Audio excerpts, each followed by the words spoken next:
What's up, boys and girls, ladies and gentlemen? It's that time again. This is Breaking It Down with myself, Kenan Star. Man, I'm having the time of my life. First of all, it's the Rugby World Cup. It's spring. So you can imagine how happy I am. Man, I'm really hoping that my boys are going to come home with it. Springboks for life, as you can see. I'm representing. I almost hit my chest, but I'm not supposed to because of, technical issues.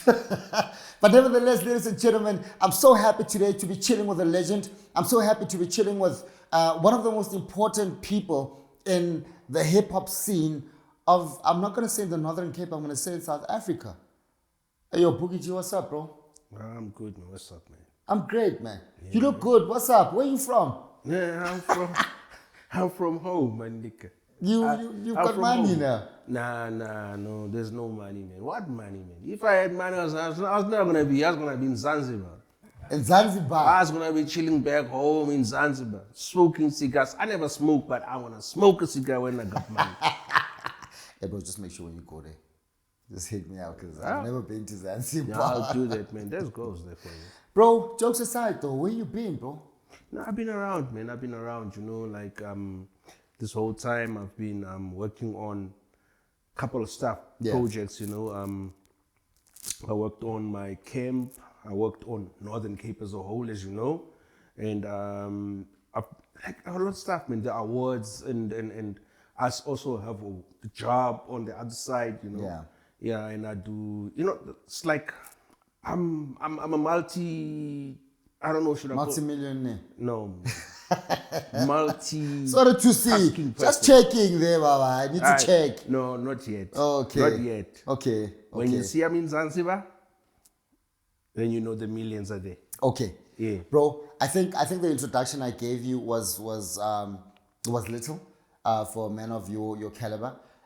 Please tell my people who you are, like where you from, who you are, how you got here, how you managed to resuscitate the hip hop scene in Kimberley, also how you contributed nationally. So, yeah, I mean, I was born in Tanzania where my father was in exile. Actually, my father left Greenpoint in 1960. Okay.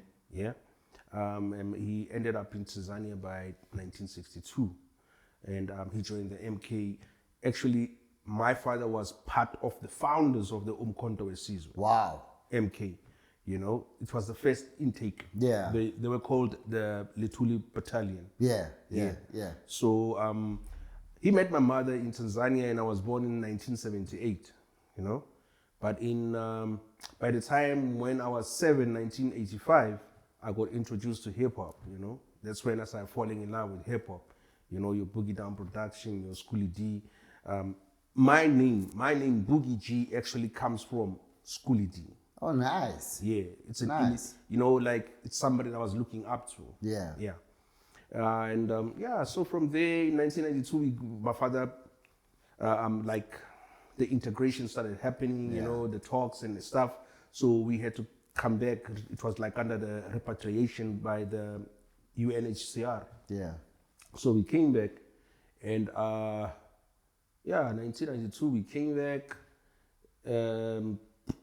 We stayed here, and the hip hop scene was not really like that much booming by that time in Kimberley. Yeah. But that's when we came, and that's when I started meeting cats. I was already a seasoned hip hop cat. Yeah. So I started meeting cats as time went by.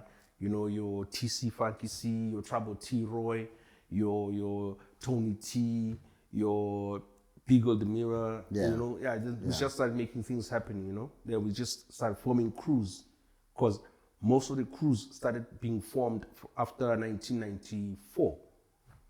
That's when groups started being formed, because that's when the culture of having crews in hip hop in Kimberley started really coming up. So you were in Tanzania from the age from when you were born until the age of 7. 14. 14. Yes. Oh, so you actually know the language? I speak Swahili fluent, man. Fluently? Fluently. How do you say Kenan, your problem? In Swahili. How do you say Kenan, your problem? Wewe Kenan, wewe matata one. I don't trust that one. Matata. Matata is just around the corner. Wewe matatizo. What's that now? Matatizo is problems. Oh. Wewe ni matatizo. Oh, your problem. Yeah, matata, matatizo. Okay. Yeah. Okay. Kinanizo. Kinanizo is a problem. Nice one, bro. So Yeah, man. I remember and then you guys started performing. You were in a group with who were the guys you were in a group with? Actually, 1992, I was in a group. It wasn't really a hip hop crew, but it was like just a crew. But me, my brother, and this other guy, it was Reginald Moahi. Yeah. Yeah. We were like into hip hop, but we were with a crew of some just young guys, you know. Yeah. Yeah, we were calling ourselves ENB, Extreme Naughty Boys. Yeah, that was in Ipupeng. That's where we used to roam. Yeah, it was the one. At that time, people was like the suburb. Yeah. So it means you were a cheese boy growing up. No, man. Leave the cheese out. I was a tamati guy, you know? Yeah. Oh, Tamati guy. Tamati guy. Yeah, you're right. You were a Tamati guy because you had a red BMW, bro. No, man. I was a... Bro, when we were still walking and we was like driving was not even a thought. Already you were there. Ish. Driving a BMW, bro. Yeah, no, that one. Eh? We'll get to that. Yeah. We'll get to that. We'll come there. So what was happening? We were like in like Ipupeng, like roaming the streets, being naughty and stuff. You understand? And I remember very well. If you talk about female rappers, the first hip hop heads, female hip hop heads in Kimberley, it was a family of 3 sisters, Bonnie, Connie, and Brenda. Wow. These were 3 sisters. Yes, those girls, they were like, they were into it. Really? They were into it, yeah. I don't know where they are right now, but I'm telling you now, if nobody talks about them, then you should know already they do not know the history of Kimberley hip hop. Wow. Yeah. I feel ashamed of myself right now because I didn't even know Connie. Because I would have conned her long ago. And they were beautiful. Right? All 3 of them. Wow. Some hot chicks. Wow. Okay, so fast forward. When do you realize that it's time I step back from being in the front? Yeah, you know, like after ENB, there was Boys Next Door. And after Boys Next Door, I formed the crew, LDB. And then it was a very, very short-lived group. Yeah. Because we formed it just about 1996, and by the end of 1997, it was done. It was finished. Because 3 of the crew members went to study. Oh. So the crew, it was only me and my other crew member, that's Harold Lichato, that we were left here. Yes, I know. Gusta. Yes. So it was only me and Gusta left. But now, me and Gusta were more into being the creative guys. So we would think of what to write, how the moves should be, how the beat should be going. Like, you know, we were more the creative guys. Yeah. So slowly, you know, we just moved away. And that was 1997, somewhere there. So as time went by 2000, I knew it was time for me to step back. Because I had gotten about 3 contracts that I did not want to sign. Because of the clause that all these contracts said I should be based in Johannesburg. Yeah. And I did not want to be based in Johannesburg. I love Kimberley so much. I will never export my expertise to another place. Yeah. So I stayed in Kimberley. Wow. That's a story and a half, bro. Yeah. So later on, you decided you were actually a producer, right? Yep. Initially, also. Yes. You're also a producer. Yes. I know there's a couple of pieces that you also made for me. Yeah, man. Yeah, you've been putting in some work. Has there ever been a time where you feel like, you know what? I think the artists that I have in my camp are not doing justice to how I'm pushing them. Maybe I should do this myself. Look, there are times when you feel like that, you know, like you just feel like, you know what, these guys are not doing what they're supposed to do. I'm telling them to do 1, 2, 3 because I know it's gonna work like that. Yeah. And they'll be like doing the way they want to do it. But the most important thing to understand is that we need to really get into their psyche, and we must pull them with us, you know. If you can see the camp, as much as it's not where I want it to be, But everybody will tell you like that camp is pushing. Okay, I think it's only fair we rewind a little. Let's get into the camp. Yeah. What is the name of the camp, and how do you go about pushing artists? Because there's follow-up questions that are coming about the camp. Yeah. So I just need you to clarify. What is the camp? What do they do? And who are you within the camp? And how do you contribute? Do you contribute as the owner of the camp, or do you contribute as an artist? Because I think being a producer is a lifetime equipment.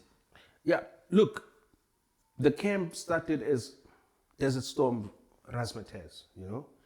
Back then, my dad was still alive, you know. It was back in the 90s. I think the camp started in 1998. It was Desert Storm Razzmatazz. And as time went by, we converted it into Rugged Camp Soldiers. Yeah. Do you understand? And once it became Rugged Camp Soldiers, things now started moving in a different way. Like, it was a clique thing. It wasn't like I work with one person only. No, Yeah. I was working with a camp now, you know. So with the camp, I used to do beats. Like, I would not sleep. I would just make beats. Your manners would come, Yeah. spit. I would make a beat. Your crossword will come, spit. I'll make a beat. Your TC, your Hausa. Like, the guys would just come in. And I'm talking about prominent rappers, Yeah, who, from current, yeah. you know, current rappers who are being called OGs and prominent Yeah. rappers, known rappers. You understand what I mean? Yourself is one of them. I'll never be an OG, man. Yeah, keep it going. Oh, okay. All right. You understand what I mean? But that's how it was going. You Yeah, understand? yeah. So like, I would just get the guys come in, they would spit and all this stuff. Your CZ, your, you know, like Yeah, all the guys, they all would the come, guys, you yeah. understand? Yeah. Yeah. They would just spit and spit Yeah. and spit. And I'm just trying to stop you quickly because I'm just afraid you mentioned one guy that I don't like. Oh, You know, so hey, don't. I'm not going to give him platform. I'm just joking, bro. Yeah, man. I'm just joking. So, you being that guy, what's the worst thing you've experienced with you having a camp? Like you being the owner of a record company or recording rather. The worst thing is like when you sacrifice a lot. You know, there are times when you would have your last 2,000 probably, and then you have to make a choice. Does it go for music video or does it go for your family? Yeah. And then you sit there and say, let me do the honorable thing. I will hustle and struggle with my family. Let me honor the music video. Yeah. Then you do the music video, and then after some time, somebody just looks at you and goes like, you are not doing enough. Wow. Yeah. Some artists do not know the sacrifices we make for them. I'll talk on behalf of people like Buzzy B. Yeah. They do that. They sacrifice a lot. You know? I'll talk on behalf of people like, I'll say, Bigo the Mirror. Yeah. He used to sacrifice a lot when he used to really run the Remedy for the Soul. So I'm just talking like on behalf of record label owners. We sacrifice so much, but the artists do not know the hell we put our families through to make them happy. And then tomorrow they'll come tell you, you didn't do shit for me. Do you think it's because people are not workshopped enough? They're not trained enough to understand how the industry works? Or do you think it's all about personal character? I don't think it's about workshop. If these kids can teach themselves how to work on Fruity Loops, if they can come show you, the OG, a trick or two on Fruity Loops, I don't think it's a matter of workshop. It's a matter of attitude. Yeah. So it's who the person actually It's is. just who they are. They're just ungrateful. Yeah. That's it. I was watching a podcast the other day, and I heard one guy who I'm not going to mention. He's actually a singer. He was talking about conflict that happened within the stable that he almost got signed on, but it got so bad that he and the boss physically got involved, like physically, like they actually almost beat each other up until people came through and just stopped. Have you ever been physical with one of your artists? Nah, It doesn't get to that. nah. There's one thing about me, man. For me to be physical, it will take a lot. Yeah. No, it takes a lot for me to be physical. I'm quick to walk away. Yeah. Yeah, I'm quick to walk away. That's my character. My character is like walk away, you know. Even if I see like, okay, this guy is taking too much from me and stuff. Yeah. I will always say, I'm alive, and that's all that matters. K9, I can promise you this, man. Several times people thought I was gonna be down on my knees. Several times people wrote me off from the scriptures or the whatever you call of the hip hop in Northern Cape. I'm still here. I'm still here running stuff, you know. So I'm one of those people, like, when you think I'm down, I bounce forward. People say I bounce back. No, I bounce forward. That's one. You understand? That's one. Yeah, when you leave me here, when I bounce here, you go like, oh shit, this nigga's gone, you know? Yeah. If you remember, my studio was first in the shack. True. True, And yeah, then yeah. You remember? I remember. It was in my bedroom, my shack, in my bedroom. And then when the house was built, I put the shack on the side. Yeah. So I was one of those people who first thought of bedroom studio it must be that side. People should be able to record and you should be able to sleep. Yeah. It was in a shack. And then I put it in a small room and now in a bigger room. So I just... And now it's an actual studio. You understand? Bro. Yeah. So I'm moving forward. I keep on bouncing forward. I don't bounce back. When you think I'm gonna bounce back, I bounce forward. Yeah. That's my motto and that's my formula. Whatever I do, I should bounce forward. With everything that you've experienced with your artists and everything, what do you have to say to that one kid that wants to be signed but doesn't know what signing comes with? Especially I think discipline is a problem lately. Artists are now in the habit of, I remember there was a period where everyone was just drinking lean. Now it's everyone is smoking. Yeah. You know what I mean? Yeah. So everything is just chaotic. When I look at it from my as an outsider, not as an artist, you know what I mean? So what do you have to say to that one boy or girl that wants to get signed? How are they supposed to keep consistency? Look, my advice to any person who wants to get signed is one. First of all, there is no such nonsense as signing fee or whatever they call whatever. No. It's an advance. Yeah. It's an advance. Yeah. So if you sign and they give you $2 million, you must know you're gonna have that to pay back. You have to pay back. Yeah, you have to. It's an advance. It's an advance. They put it in nice English. Yeah, they just put it in nice English, Yeah. like it's signing fee. No. It's an advance. Because it does not make sense. Why would I give you 2 million rand and you have not even recorded a single song? True. Why? So what I'm gonna do, every time you get booked, you can get booked for 50,000. I'm gonna get my cut from there. First, from your loan, from the advance. Yeah. And then, secondly, my share of my cut as your record label, as your manager, as everything.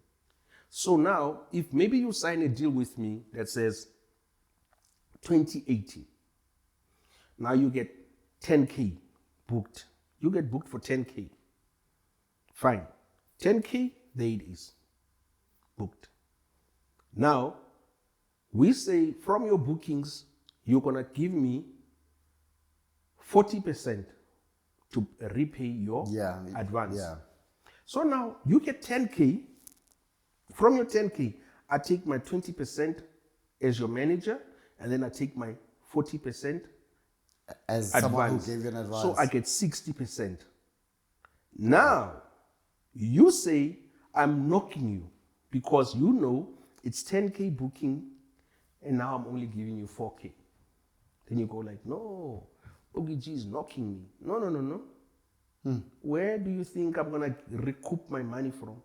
That's true. Makes a lot of sense though. Because from your royalties, I must recoup my money. Yeah. From your sales, I must recoup my money. Yeah. So it's like everywhere. Now, after 2 years of you not having been able to pay my 2 million back, you get tired.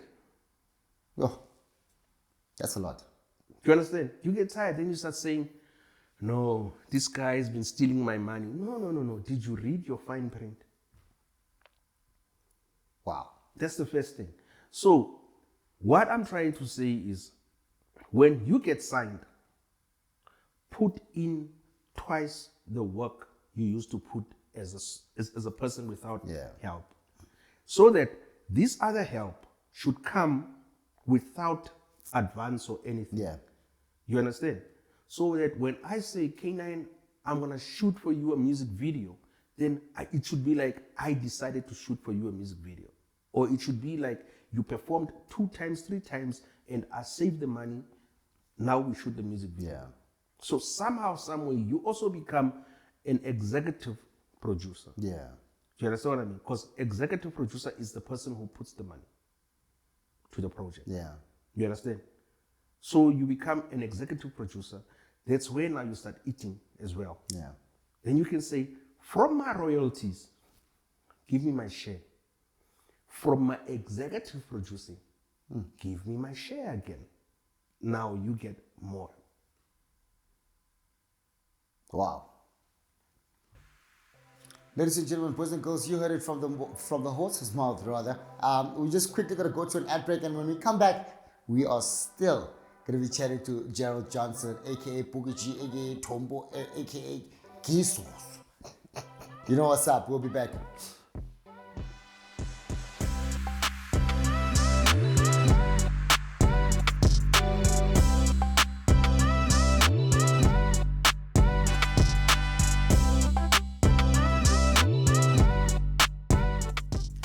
Welcome back, ladies and gentlemen. Bafethu namanenekazi. You know what the drill by now. It's breaking it down with myself, Kina and Star, baby. I'm chilling with Gerald Johnson, aka BOOGIE, aka Tompo, aka Gisos. I like that. I like the last that it's got a young effect, the Gisos. Why do you call yourself Jesus? Yeah, with a G, of course, not with a J. Yeah, no. The reason why I call myself Jesus is like I'm the 7th child. My address is 15437. My surname is got 7 letters. I'm the 7th letter, G is the 7th letter. And if you know the Bible very well, they'll tell you that 7 is the complete number. It's a number of completion. So I'm a complete man. I'm Jesus. Wow. Yeah. Wow. Well done. Bro, let's get into it. So right now you said an artist. So this is what's don't shake. Rumor has it that you are responsible for breaking up a duo that's been there for the longest of time. Okay. Yeah, I want to mention it, Tim and Cool. Right. If we know, that's probably the most consistent duo that's been around in Kimberley. Yeah. You know, I don't see Term without Cool, and I don't see Cool without Term. But right now, if I'm not mistaken, from what I'm just clearing the rumors, and then you will set it straight, right? Yeah. Right now, Cool is signed with your camp. Yeah, Cool is signed with Rugged Kim. Yes. Yeah. So what do you have to say about you being responsible about breaking up the duo? I'm gonna be honest with you, man. I did not put the gun on Cool's head. Number 1, and number 2, I've been working with the guys ever since. Yeah, true. I've been working with them ever since, and it's not my fault that Cool was always comfortable with me. Yeah.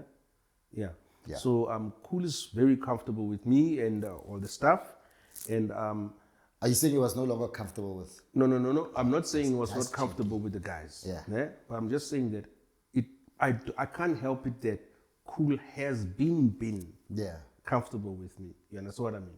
So we would drive together. It's the same like Bangs. Bangs is also comfortable with me. True. You know? You guys come actually. You understand? Me and Title, like, you know. So I cannot help it if I'm comfortable with those kind of people, you know? So it's not like Cool woke up one morning and decided he's going to come sign to me. You understand what And you didn't convince him, No, I didn't say nothing to Cool. Cool just came through every time, and then one day he started recording and all this stuff, and then the next But we week, always used to record when we get to a spot. I think we'd always just literally, if we hear people, let me drop a 16, we always do that. You understand what I mean? So then Cool said, like, listen, there's never been a cool moment. Yeah. And I've been telling him that ever since, you know. There was never a cool moment. There has been term moments where Term drops his solo tracks and stuff. Oh. But there was never a cool moment. Yeah. So I kept on telling him that every time, like, there's never been a cool moment. Even Tidal Wave always used to tell Cool the same thing. Cool, there was never a cool moment. Yeah. So Cool made a decision to say, as Tem and Cool, I'm going to stick to Day One Ninjas. Yeah. Right? But for my project to have a different feel and for Cool to grow differently, can I sign with Rugged Camp? Yeah. Initially, I told him no. I said no. So he went to my wife, of which they are related. Oh, yeah, yeah. You understand what I mean? They are related. So Cool went to my wife, and my wife said, if he doesn't want to sign you, I'm going to sign you. Yeah. So you took him in without a choice, actually. Is that what you're saying? Not that like without a choice, but the whole thing is, if a choice was already made, why should I? But also I want us to fix this. You said there's never been a cool moment. Has there never been a cool moment because of Cool, or has there never been a cool moment because of Term? Because one thing I will tell you, sorry to break you up, bro. Yeah. One thing I will tell you, Tim is one of the most consistent niggas I know when coming to work ethic. Yes, true Yeah. that. So with Cool, there was a whole lot of setbacks around Cool. With his personal life or with, Yeah, or within the camp? No. In his personal life. Oh, okay. You understand what I mean? Okay. So there was a lot of guidance needed. And I think one of the reasons that he decided like he wants to come on a personal level to Rugged Camp was for that. Like, okay, there's too much personal guidance here. There's a lot of one-on-one. Because I have a lot of one-on-one with my artists. Or any person that I come with across. We've had one-on-one. True. You were not even signed to me and we had a one-on-one. Yeah. You understand? So I have a lot of one-on-one. So I believe it was part of the thing that gave Cool the idea and the courage to say, this is where I want to be signed. Okay. Because there's a lot of one-on-one. If you know Cool, back then, intermediate and now, then you will know like Cool was Cool, and then there was a time when Cool seemed like he's fading away. Yeah. And then you can say now that this is Cool now. Cool is coming back. Yeah. You understand what I mean? So that's what he wanted, and he is grateful for that. Oh, so you bringing Cool into the camp had nothing to do with you firing OJ? I never fired OJ. Why are these people saying all these things though? Nah, man.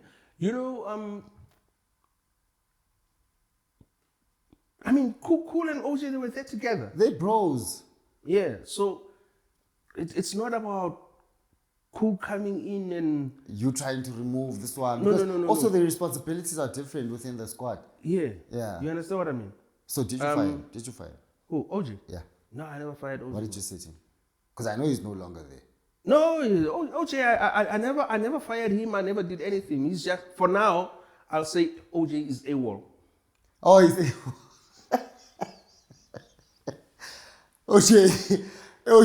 OJ, I'm looking for you. Come back. I don't know where you are, but I'm looking for you. Come back. There's a lot of mixing that has to happen there. OJ. I'm finished, bro. Oh, he's AWOL. This nigga. The nigga just went AWOL. Just quickly tell him in that camera, bro. Tell him you want. OJ, I'm looking for you. Yeah. Come back. Come. Where are you? Be found. So I should not look for you. Come, finish up the mixing and mastering there. Yeah, who must do Yes. it? Who must do it now? Who do you think is gonna finish that work of yours? Come.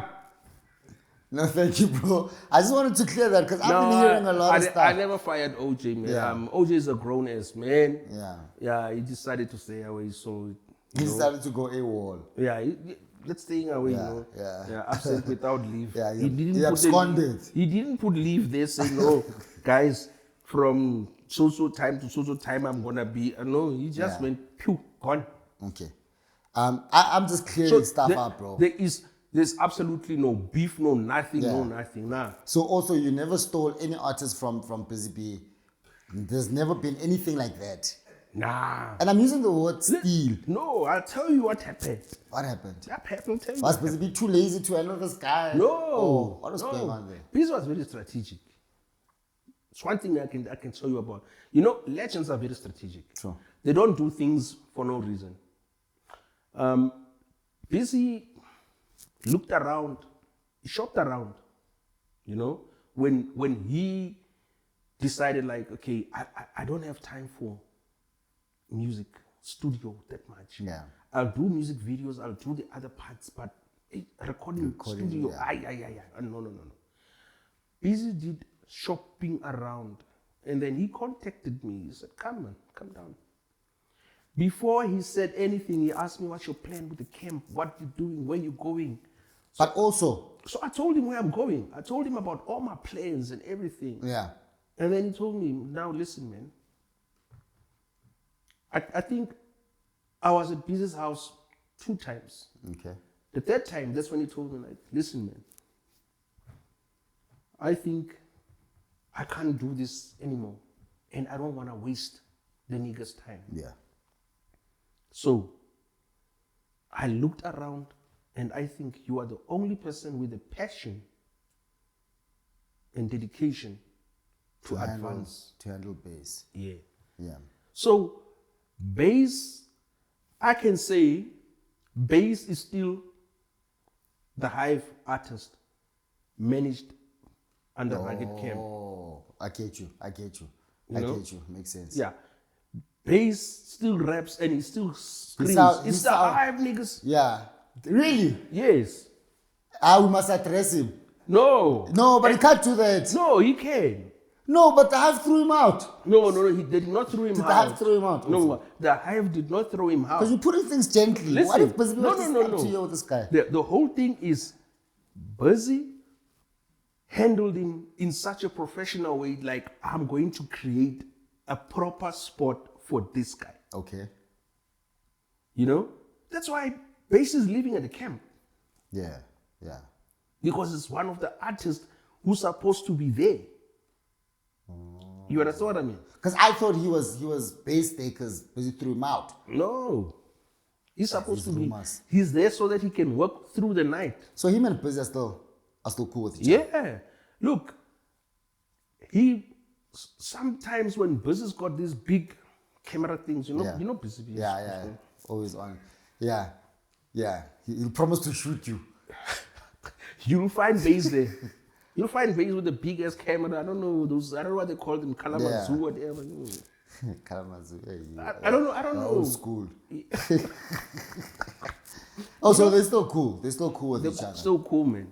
Still cool. That's dope. No, there's no beef between the two of them. No beef between me and Busy. Yeah. Yeah. Now that's what I wanted to. No, we actually sometimes sit and discuss progress Yeah. of Bass. But we need to discuss this thing of him just screaming, "It's the Hive, baby. The Hive, baby." But it's a Hive. No, he can't do that. He was thrown out. No, he was Can't not thrown say out. that. He was not thrown out. He's still in the honey. Oh, okay, bro. From the horse's mouth, so I can't really say anything about that. Yeah, man. On to something different, bro. You are the first person to host awards, Yeah. which is shout out to you. Shout out to you, bro.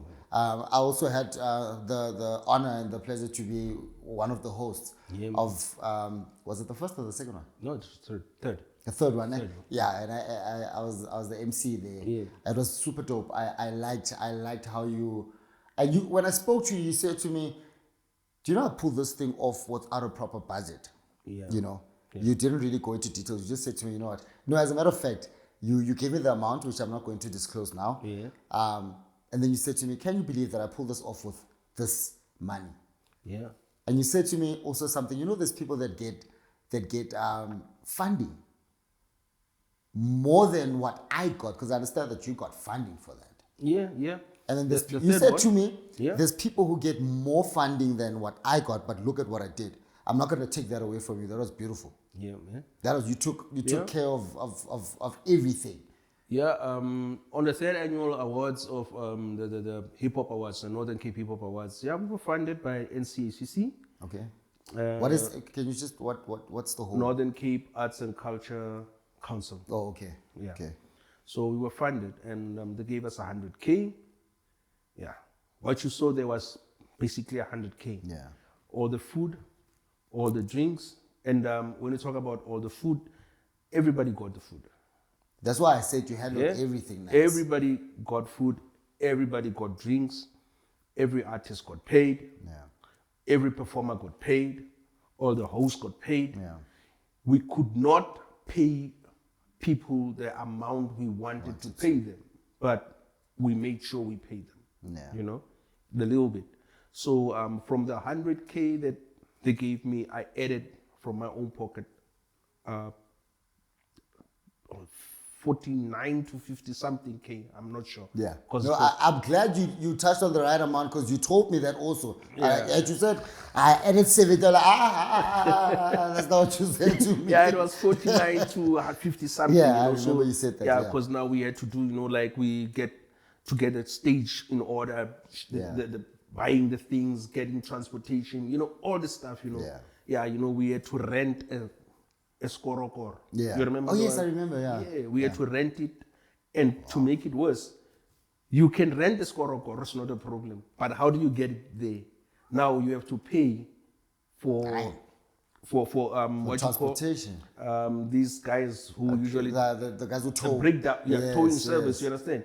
They must come take it, put it on the stage, and then they must go fetch it, put it back where you got it from. True. So like there was all that, you know, all those logistics, but it was quite an amazing experience, you know. It was. Yeah. So yeah, that was it, man. You know, it's just that, man.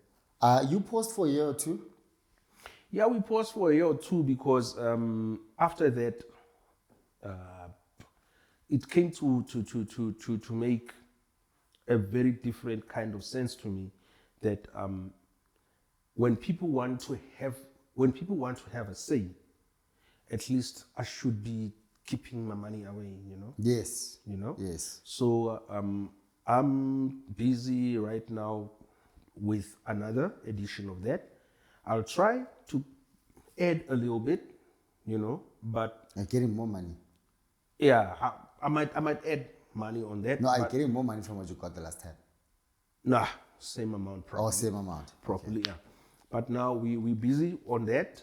As soon as everything is signed up and everything is on, you'll be running. You know, then the dates and everything will be announced. Because I do not want to announce any date until such things, you know. Yeah. I don't want to run even I don't want to even open nominations or anything. You know, the money must be in. Then I start running. Then I start contacting other. How can I put it? Other sponsors like the Hive for shooting. Yeah, the Hive, baby. Yeah, come shoot there. You know, other people. You know, go to K9 Star. Say, man, that nigga important. Yeah, that nigga important. Can't do jack without that nigga. You know what I mean? Clear something. When after you did the show, you built a big ass house and you bought a big whip. Tell them that was your money, not the sponsorship money, because that's what they're saying. They said you built your house with the money of the sponsors and everything. You didn't pull off the show, and I was there because I knew. So I just quickly tell them that it's my money. This thing. Ish, you can't build a house with 100K, man. Yeah, come on. Nah. Not that house. No, Not that house, bro. Come on, man. It's just an ordinary house. Come on. I go there. I know how it looks, bro. Yeah, okay. All right, I'll keep quiet. And the whip also. It's too much. I know that it's an ordinary car too. Yeah, that car is that 100 times 2. Bro, right now there's a studio at the theater that's been built, right? Yeah. Great news. News. Nice for the artists, man. Unfortunately, I haven't been there because I'm so busy. I'm so busy. But anyway, right? Yeah. I've been so busy with my personal things that I've never really had time to visit. You know, I'm into sports as well. Yeah. So rugby is a thing for me. So it's been keeping me very busy. So I haven't really gotten there. Have you been there? No. You also haven't been there? No, I haven't been there. Yeah, I haven't been there. Is it because you're in trying to fuck with? No, it's not that I don't. Because I know you've got a studio. So before we get get into how it affected you, just. No, my whole thing's like the one thing that I can personally say that I did not like. The first thing that I did not like about the studio was number one, when they put AKA's portrait. Wait. When they placed AKA's portrait. So that was my first, I'm going to be honest with you, that was my first dislike. I did not love AKA. You understand what I mean? Yeah. That was my first dislike because as much as he was supposed to be at the studio and open it, he did not even set foot at the studio. Yeah. So why don't we? I'm gonna keep on saying this. Why don't we honor your Juke Souls? True. Why don't we call it the Juke Soul Studio? Because Juke Soul was one of the first DJs or producers that went national. Yeah. So why don't we honor him? And he's from here. And he did it from home. Yeah. Mind True. you, He didn't go to Joburg for that. No, he didn't go anywhere. He did it from home. So why do we want to honor outsiders? I'm glad you didn't say that on social media because I was probably going to challenge you. You know I love AKA, man. So I have no problem. It wasn't going to be personal. Look, I don't have anything personal or whatever with AKA. But I think it's just a moral and ethical thing to do. Sure. Honor your people. Also because you've been like the most active hip hop head in the Northern Cape, maybe we should have also put like yours there. It doesn't matter if it's me or who or whatever or Beagle or who, but why don't you honor your fallen heroes? Yeah. If you are gonna honor AKA because he's a fallen hero, then what about Juso? What about WHP? What about WHP as well? But then we have so many in Kimberley, in Northern Cape. We have so many fallen heroes. Your Ike you have your Ike Styles. You have, I'm saying. I mean, so many people who died. Struggling in the arts. Why don't you name things after them? You know, I understand that people are national icons and everything, but to me, no. It must make sense. Our artists must come first. You know. Yeah. K9. Have a young ID photo of Busy Bee there. You know, I'm gonna tell you this. Unless we stand up, you are going to die and not be known. Busy is gonna die and not be known. And many other artists will die. Your Joy, will sing them, will die. Your Tato will die. And they won't be known. Do you know why? Because there won't be a proper way of artists saying, honor our people. Yeah. So I had to stand up and say, no, why not Jukso?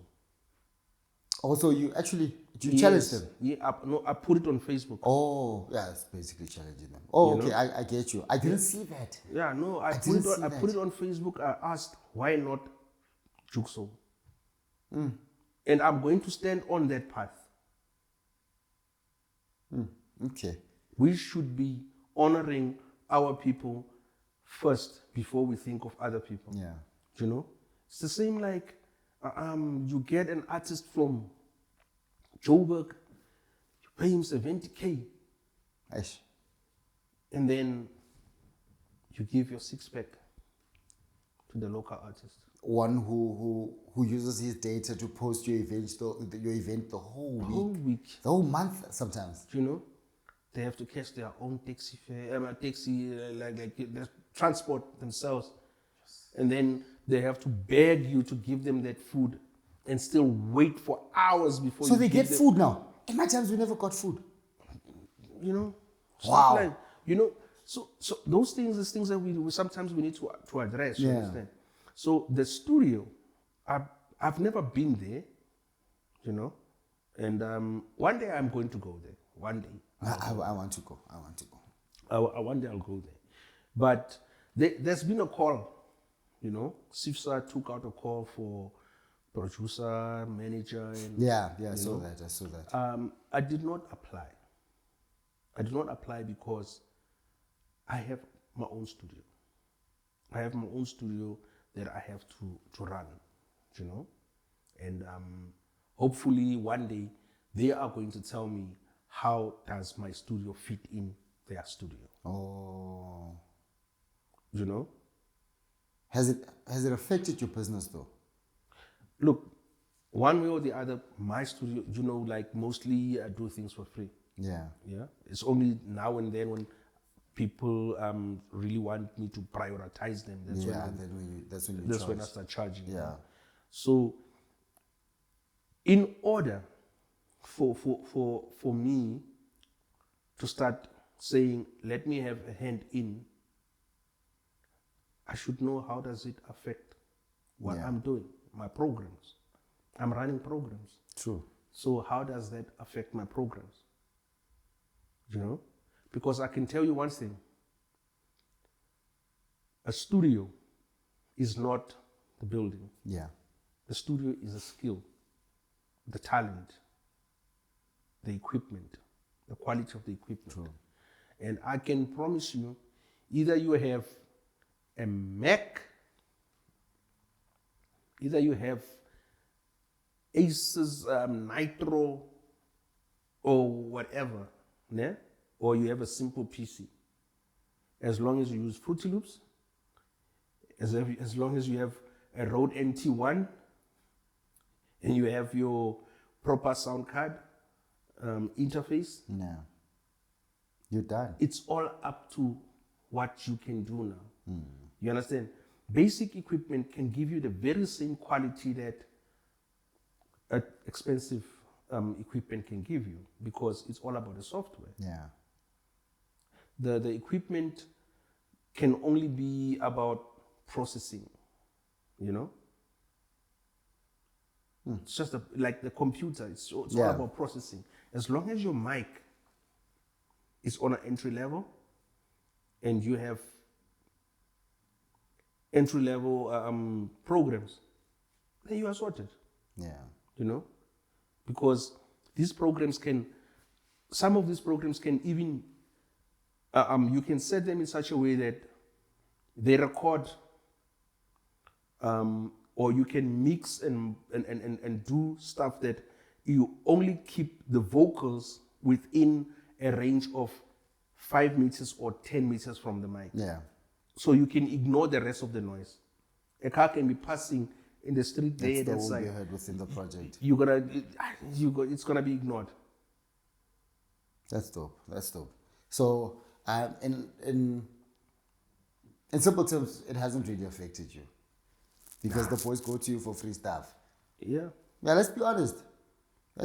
They go to you because it's like you've been a shoulder to cry on to them. Always been. Right? Okay, bro. So that's what this is you basically. Yeah. Right? You've got the knowledge of funding. Okay. Teach the kids out there how to get their funding right, how to get their paperwork done, and what still. You know that. Yeah.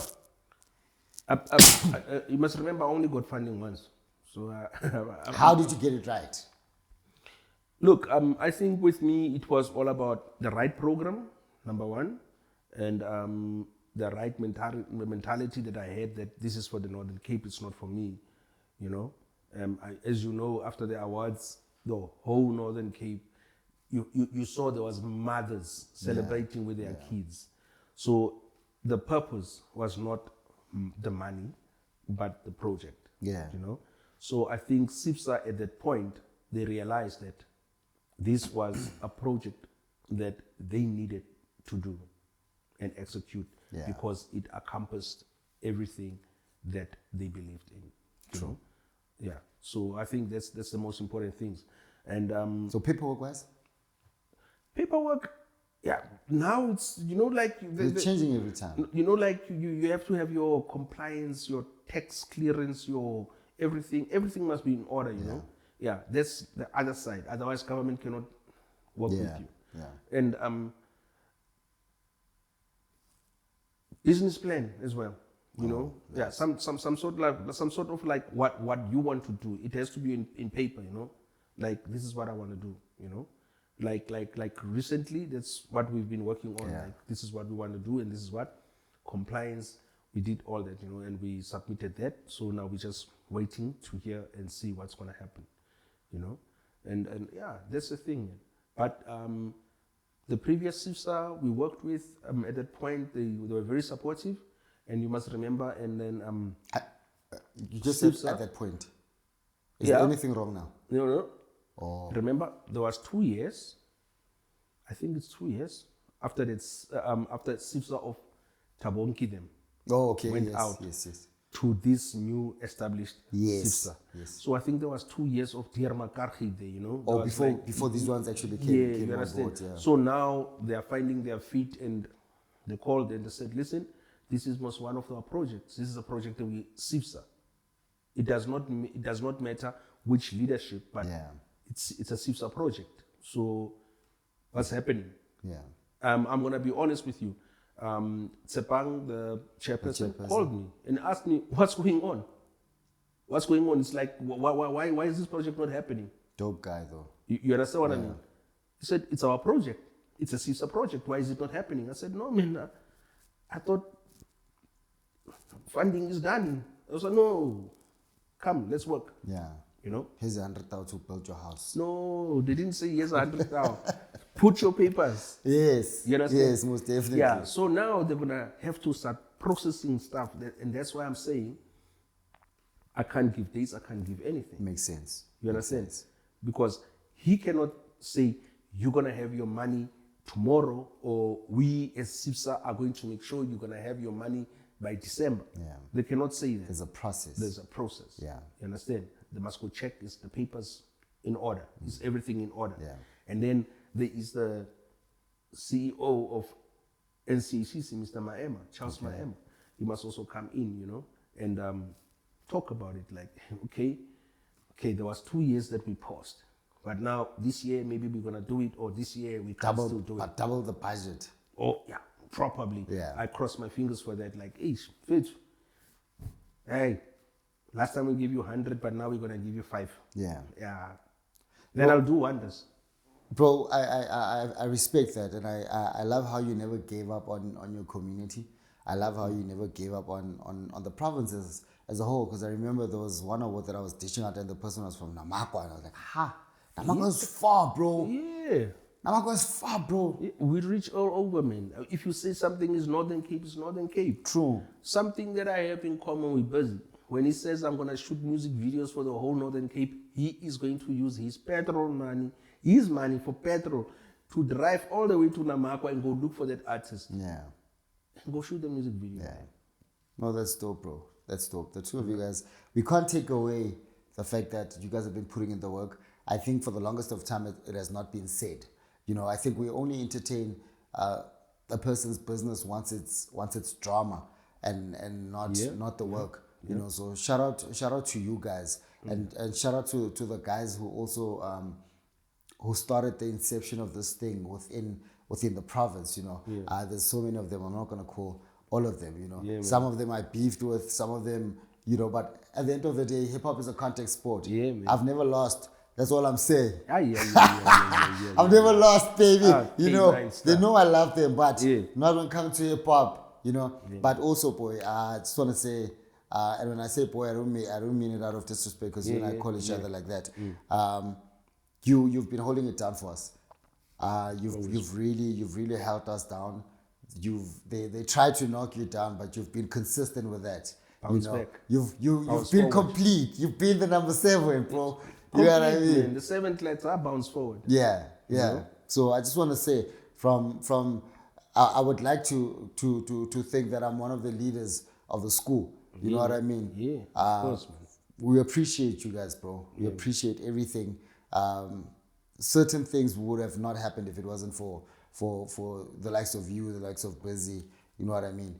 And the other guys that I'm not mentioning that I've forgotten, are guys like your Gusta also. Your Beagle.